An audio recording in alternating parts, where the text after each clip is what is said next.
Rats at chess.com, and I'm here looking at a game that Eggy submitted for a member best game thread. His opponent is rated 1721 and he didn't give a name for him. Anyway, this is a very, very interesting game. Let's have a look at it. It's very well played on White's part. And okay, so hey, the French defense, we've seen this before. White has a number of choices here. Knight d2 and knight c3 are the main lines. Anything else, pretty much black's okay with the advanced variation of e5. And now we get the windward variation. And here I'm pretty familiar with this position. I used to use when I played e4. I used to use the knight e2 line, and analysis of that is beyond the scope of this video. I know in my video lessons number 5, I give a opening repertoire that one might adopt to get people out of their main lines, and I suggest knight ge2, and I also suggest bishop d3 as alternatives. And I'm happy to say that this game comes up with even another alternative, one that I'm not altogether familiar with. And let's have a let me just digress a moment. Normally what White plays here is e5. This is considered main line. And now all the grandmasters play it. They play it from White, they play it from Black, and then naturally everybody wants to emulate the grandmasters and play those lines. And what happens is you fall into this trap that if you're extremely well booked up against somebody, and you're playing, like, say, this in over the board game, and he's extremely well booked up, you're going to play about 20 moves of opening theory before finally one of you comes up with a new move. And unless the move's a bad move, you're basically left with a position that very difficult to win, because the grandmasters have already shown the correct way to play it. And if you haven't studied the games that arise from this type of position, you might not even know how to continue. Back in the days when I was heavy into postal chess as opposed to online chess, this, by the way, is played on a time control of a move every 3 days. Back in those days, you could pretty much expect whoever you played against, they would be coming up with the book moves. If you're playing online chess, what's a good resource? Well, for openings, well, they do have an opening explorer here that you can look up, and you can see the various variations and play them out and see which kind of variations you like and which ones you don't like. That's one way. But back in the old days, we worked with chess books. They didn't have computers and databases, so if you had a book on the French defense, you could certainly use it to pick lines out of. And Chess Informant was a popular resource. It came out every 6 months and be about 700 master games. Then the New in Chess series came out. They were similar. They had more games, as I recall. And it gets kind of expensive to collect all these books, but that's what you expect. If you want to get good at chess, you're going to have to invest some money, because you can play online, but there's kind of a limit to how much you can play online. Eventually, if you want to really measure yourself up against the people in your area, you're going to have to enter a tournament. And this, if you're in the United States, well, you're going to join the USCF. That's dues. If you're playing a local club one night a week, well, the club's usually going to have a club membership. You got to pay that, and then an entry fee in the tournament. And then you also have to factor in other intangibles like fuel. You're driving to the club. It costs money to get your car there. Wear and tear on it also.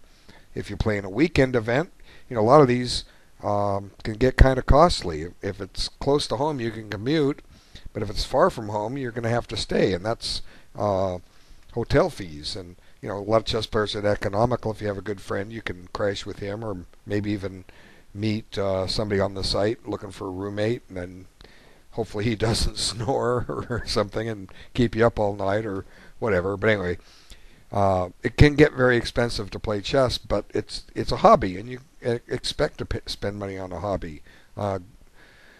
There are far more expensive hobbies out there. Try to ski. Look what that costs. I mean, I remember I used to have a lift ticket for $10 back in the 70s. I pretty much gave up skiing after that, but that's another story. But anyway, as I was saying, I gave 2 lines, and white goes into something new that I've seen once or twice, but I've never really studied. I don't know anything about it. So this is brand new to me. I really don't know this line. But as this game progressed, it got very intriguing as to what white's trying to do. So what's the advantage of playing a move like Bishop D2? Well, chances are, if your opponent is well booked up, he'll know what to do.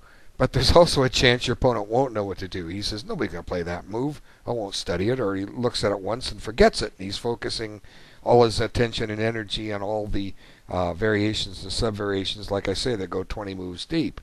And so it can catch somebody off guard. Now, it's a little more risky in a postal chess game because they have time to look it up. But, one question remains, how quick were these guys moving? I have no clue because there's no timestamp on this. They could be, some people play, it's obvious they play a move with seconds thought or maybe a minute thought, and that's no good for your chess. You're wasting a perfect opportunity to analyze.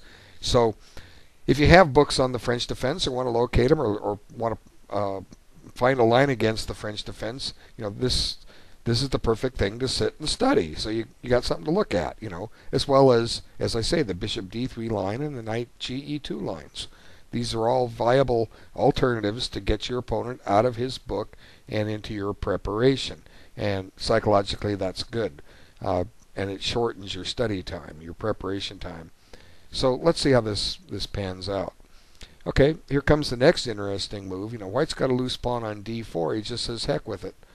You can have it. And that's what I find interesting about this. So white's also putting some pressure on G7. So black attacks and defends at the same time. He goes and captures this pawn on D4, and that guards the pawn on G7. So at this point, white is down 2 pawns, but one of the pawns he's down is doubled. It's on E4, and white has a little bit of a lead in development. Okay, both sides have a queen out. White has an extra knight out, and white goes and develops again. He castles. So here's basically what has white got for his 2 pawns. He's castled and he's got a knight out. So if the rule is a tempo is worth 3 pawns, I'm sorry, I got that backwards. A pawn is worth 3 tempos. White doesn't have enough compensation. So theoretically, to complete white's development, he needs to move his 3 kingside pieces. That's 3 tempos right there. Black needs to move his 3 minor pieces and both his rooks, and he'll move one of his rooks when he castles. So black is only a tempo and a half behind. So white probably doesn't have enough compensation, but he does have a free game, and there's some ways for black to go wrong. Now, what's opening theory on this? I don't know. It's not important that I know because I don't play this line. What's important is if you're going to play this line, that you know it. And if I spend 5 hours researching this and show you what to do, I've wasted the opportunity to make another video because it all comes down to I'm teaching you to teach yourself. Okay, I'm not teaching you everything. You're your teacher. I'm just showing you the right way. Okay, I'm self-taught. I teach you how I got up to master. You do the same thing. So what you want to do is you want to research this position and see what comes up, how often it comes up, and what to do from it. What are the basic ideas? And then, aside from what's in the book, you also say, what about this move? And you test it out. Okay, so what black plays seems reasonable. Okay, but he's got to be careful. One thing is the way this position goes, white's threatening a discovery on the black queen. So, this bishop can go move anywhere and uncover an attack on that queen. So black's got to step carefully here. So it seems that black plays a very reasonable move here. This move attacks the white queen. It also covers that doubled pawn, the one that's sitting there on e4. So, from some point, it looks like black is pretty much doing better here. But there's a lot of chess to be played. So again, I don't know what the evaluation on this position is. It's extremely double-edged. White could win this in a hurry, and black could win it in a hurry. And if you like adventure some chess, this is a good line. That's all I can say right now. So white uncorks another surprise. Um, it's not an expected move. You'd think that black says, "Oh, great, now he has to move his queen." Well, white doesn't move his queen. He plays bishop g5, and it's got these great menacing overtones to it. Uh, the basic idea is saying, okay, you can take my queen, but I'm going to leave you with a bunch of weak pawns, okay? Because I'm going to get your queen back. And then I'm going to be attacking your bishop, and then my rook's on the fourth rank, and it's ready to start gobbling pawns and get my pawns back. So let's just consider what happens if that happens. Let's see what we do. This is kind of how we analyze. It's easy to see the first few moves because they're forced. Okay, if black plays here, white has really only one reply, and that's to take here. And now it gets tricky. what can black do? His bishop is attacked, and white is threatening to win a piece with rook d8. So one thing black could do is take the knight, allow rook d8 check, bring the king up, and then white can take this bishop off. And let me just illustrate why it's better to take the bishop. Okay, let's just evaluate this line. Okay, let's take here and check. And you see, this is easy to analyze because these are forcing moves. Now, white has two choices. Which bishop is he going to take? In a way, it doesn't matter which bishop he takes. He's going to have that rook on the 8th rank that's going to be a nuisance. But a nice thing about taking the bishop on c8 is that we gain a tempo now. This bishop on c3 is loose, and black can't afford to lose it. White is also threatening to play rook takes c7. So what's black do? Well, he's got to get his bishop out of danger. Maybe the safest is to put it on a5. It's not going to be readily attacked, and it does cover this weakness on c7. So let's examine that move. Excuse me. Bishop f6 is also a candidate move, but we're not going to worry about that one. Now let's stop and take stock. How is black going to get his knights developed? If either knight moves, he's going to lose his rook, right? So black's going to have to wiggle out of this. It's going to take some time, and it's white's move. What black has to do is basically move this pawn up so he can get his king over to g7, so the knight's free to move, so he can try and trade off rooks. Well, while black is doing that, white's busy doing a few things of his own. So who knows what white can uncover? And every time you have to go through a lengthy maneuver to get to achieve some aim, it's giving your opponent a lot of moves too, and you got to figure that out. And white's got some free play here, so and plus it's white's move. So on top of the fact that black is kind of struggling here, if somebody wants to be my friend, okay, I accept all friends requests. There you go. All right. Okay. So anyway, white has such a wonderful choice here. Probably the most logical move to me seems to be bishop c4. Let's keep that king tied down to this weakness. And now, like just to say, for example, if we go about that plan of trying to get the king over to g7, white continues his development. We got to get this knight out. Let's put him there. And now the moment black plays king g7, we go and gobble this pawn. Now, black can't even bring the knight out to... well, yeah, he can't bring the knight out anywhere. If he puts it on f6 or h6, white chops it off with check. So, finally, let's see, can black get anywhere here? Where are we going to go with this bishop? Let's put it on... where do we want it? Let's put it on c7. Why not, huh? Let's go attack that pawn there. Well, maybe not. Maybe we don't want it there. But it's just a sample line. Okay, now knight f6. Okay, now finally we need to get rid of that piece that was such a wonderful piece for a while, and we're just going to go and eat this pawn. Okay, so maybe black had to throw g5 in before he played knight f6. No, he can't. He can get bishop e5 in, and that's going to hurt. So clearly, this whole line is bad for black, and white's probably doing okay if he takes the bishop on c3. So there's definitely a large amount of poison here. So what else does black have? Well, he has knight c6. This might work.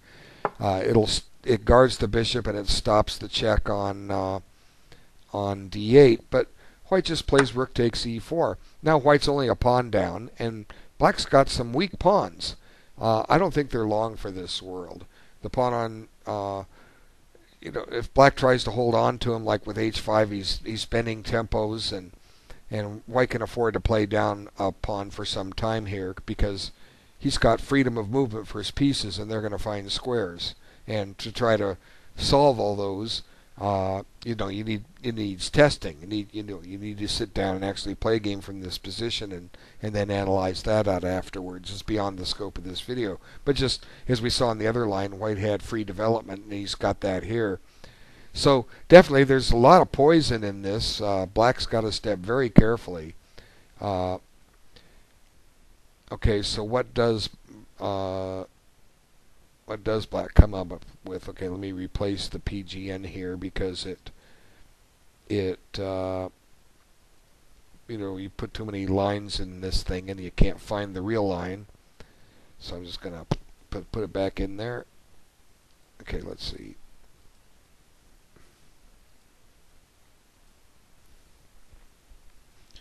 Well, that's actually what black did, but we'll come to it. And it actually comes up with another line. But we also have to consider some other possibilities here. Queen takes f2. This looks promising. Now white has to be careful, I think.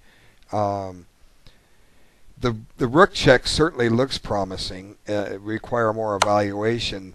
But I was kind of looking at it. The one drawback with it is that there's this nuisance check down here, and white may have to trade queens. He doesn't really want to trade queens. So like just for example, if knight h3, queen check, you don't have time to bring the rook back because black takes and he's on this knight on h3, and white's going to lose a piece.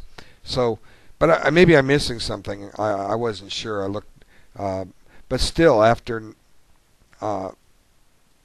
instead of rook check, just knight f3 here in this position, and if once again if pawn takes the queen, the knight will take the queen, and now this knight's attacking both weak pawns, and the threat of rook d8 check is still there.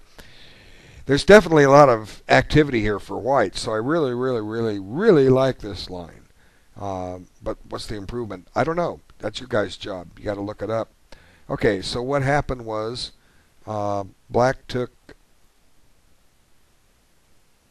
bishop g5. Black took the queen, and it progressed as I said. And I showed you what was wrong with bishop takes c3, and we discussed knight c6. But instead, black plays a third choice, which may not have been the best move. He doesn't develop a piece with this move, and he moves a piece a second time. So now white has the option of playing knight takes e4.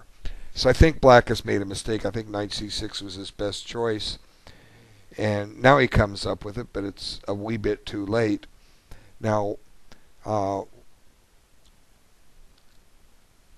white's able to take on d6 with check, and that's critical because now white takes the pawn on d6, and lo and behold, white has established material equality. They both have 6 pawns, but there's some problems with the black position here, and the problems are on e6 and g4. There's 2 weak pawns, and if black protects that pawn with h5, it's spending a move that isn't helping his development necessarily, and it's creating some more weaknesses on g6, for instance, and then g5 square comes permanently under white's control, or at least until black finds a way to maneuver and wiggle that bishop out of there. Knight d8, knight f7, who knows? So I think at this position, white strategically won. He's just got to basically prove it. So 10 moves after 10 or 11 moves, white has a probable win. So had white played book theory, he'd still be in a dead even game at this point. So that's one reason I like bishop d2. And it's good to invest some money in some opening books and look for these offbeat lines. As I said, I'd never really seen this whole line out. I'd seen bishop d2 before, but never really paid attention to it. But anyway, let's go on. Black plays knight f6, and white just continues his development. Black finally gets a little bit in, and white wants to... It's okay to do this. White has some luxuries. He's still going to have a target on e6, but white's saying, take my pawn and I'll develop. It's not a bad move, but we could leave that weak pawn there and just develop this knight. Now the knight to e2 has plenty of potential. It can get to f4, which helps pile up on e6. It could go to g3 and have some versatility from there. h5. It might go to f5 if that pawn advances or we pin it. And it can go to e4, which is at some point. So I wouldn't necessarily advocate moving the pawn, and black does best to ignore that pawn on f3. And I would have considered rook d2 here. The simple reason is, well, maybe there's a reason not to. I'm thinking rook d2, so preserving an option to double the rooks, but I can see it now. Rook d2, if pawn takes, you want to take with a knight, suddenly, I don't know, you can't pin that. Well, you can chase the bishop out of there, and you can't move to e4 because it's pinned, but maybe you can chase the bishop out.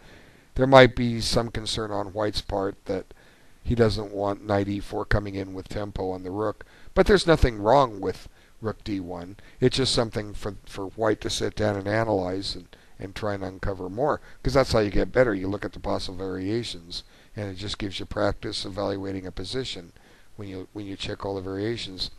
So here, as I say, black makes a mistake. He helps white's development. I'll say it again. I've said it in so many videos. Do not make exchanges that help your opponent's development. Okay? And that's exactly what black does. He does get rid of a weak pawn, so we can forgive him for that. But now the white knight is developed, and black still got one weakness on e6, and at least he's almost caught up in development, just his rooks are sitting at home.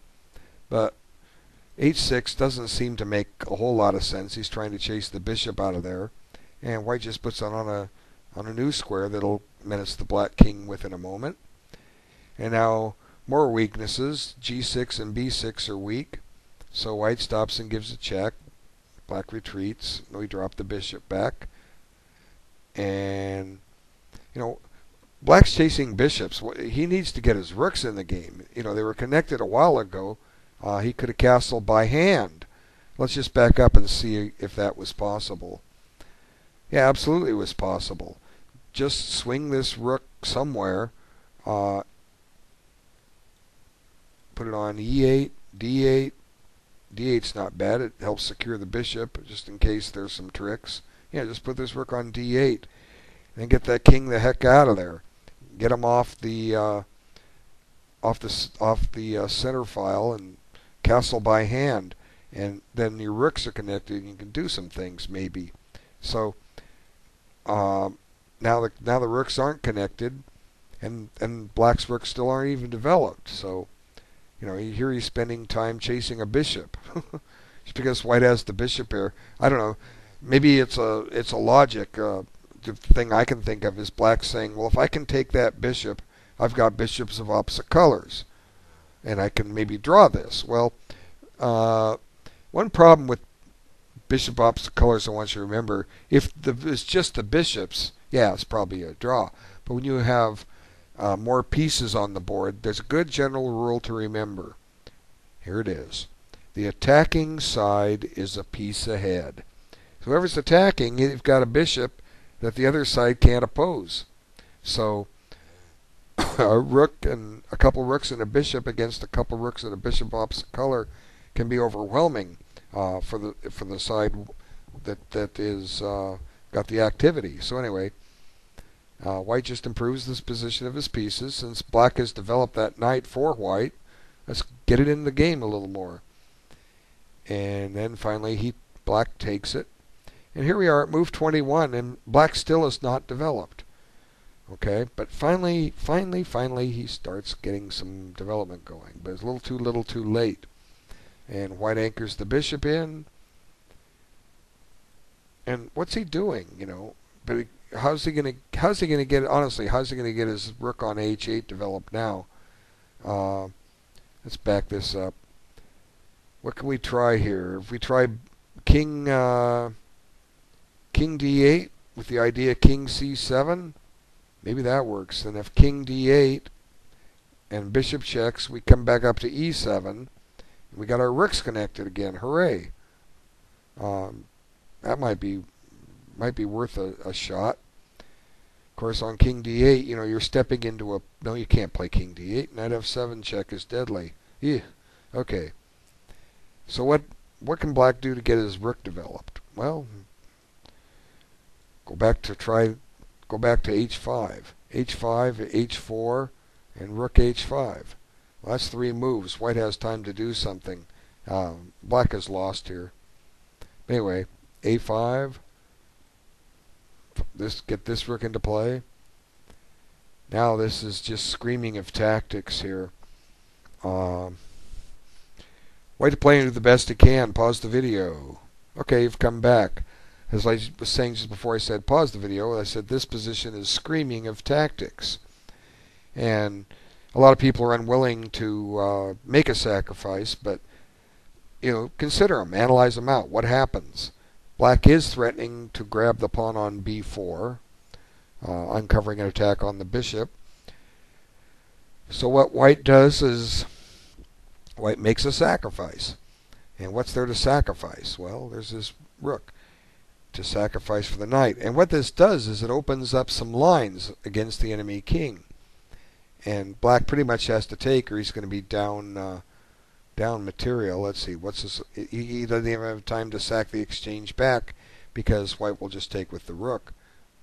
Okay, and so he takes back. Now we got discover checks all over the place. This is a wonderful position to be in.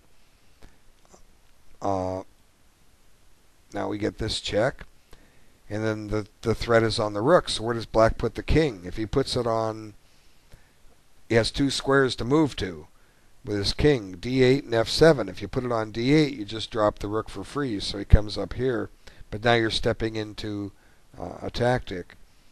And now the motive that I said a little bit ago holds true. In opposite colored bishops, if you have more other material on the board, the attacking side is a piece ahead. Well, who's attacking? White is. Now he just makes it official. And I'm sure all of you saw that move coming. Rook e7 check, double attack, wins the bishop, and eventually the game. So black chose to resign here. Very, very good game, Iggy. I'm impressed. And hopefully you can take my suggestions to sit and analyze better, but you seem to have a good future ahead of you. Stick with the game. And I thank everyone for their time for looking at this, and I'll be back soon with another. Take care. Thank you.